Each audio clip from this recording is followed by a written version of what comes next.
અમદાવાદ વિમાન દુર્ઘટનાને આજે 1 વર્ષ પૂર્ણ થતાં મૃતકોને શ્રદ્ધાંજલિ અર્પણ કરવામાં આવી।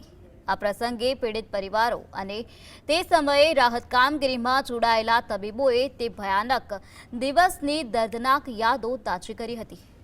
હોસ્ટેલ મેસમાં જમતી વખતે પ્લેન ક્રેશનો ભોગ બનેલા બીજી મેડિકલ કોલેજના 4 વિદ્યાર્થીઓ પૈકી બાડમેરના મૃતક જયપ્રકાશ ચૌધરીના પરિવારે 1 વર્ષ બાદ પણ તપાસ રિપોર્ટ ન આવતા સરકાર પાસે ન્યાયની માંગ કરી। મૃતકના ભાઈ પ્રતાપે ભાઈનું ડોક્ટર બનવાનું સપનું પોતે પૂરું કરવાની નેમ વ્યક્ત કરી હતી।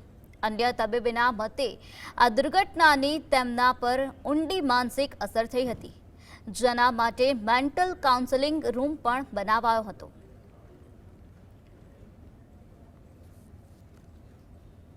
मेरा बड़ा भाई था जयप्रकाश, बीजी मेडिकल कॉलेज में अभ्यास कर रहा था और जो प्लेन क्रैश हुआ था वो मैस में खाना खा रहा था और उसमें डेथ हो गई।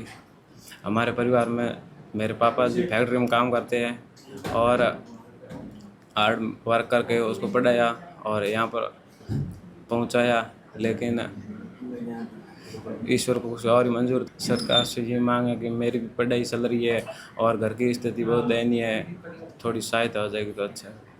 आर्यन राजपूत, जयप्रकाश चौधरी, राकेश दिहोरा અને માનવ ભાદુ આ 4 વિદ્યાર્થીઓના દુઃખદ અવસાન થયા હતા, જેનું અમને બધાને દુઃખ છે ને તેઓ હર હંમેશ અમારી યાદમાં। એક બેન બાર એમની જે ચાની ટપરી હતી, એમનો નાનો છોકરો પણ આમાં ઘવાયેલો છે, એ પણ મદદ માટે બૂમાબૂમ કરી રહ્યા છે।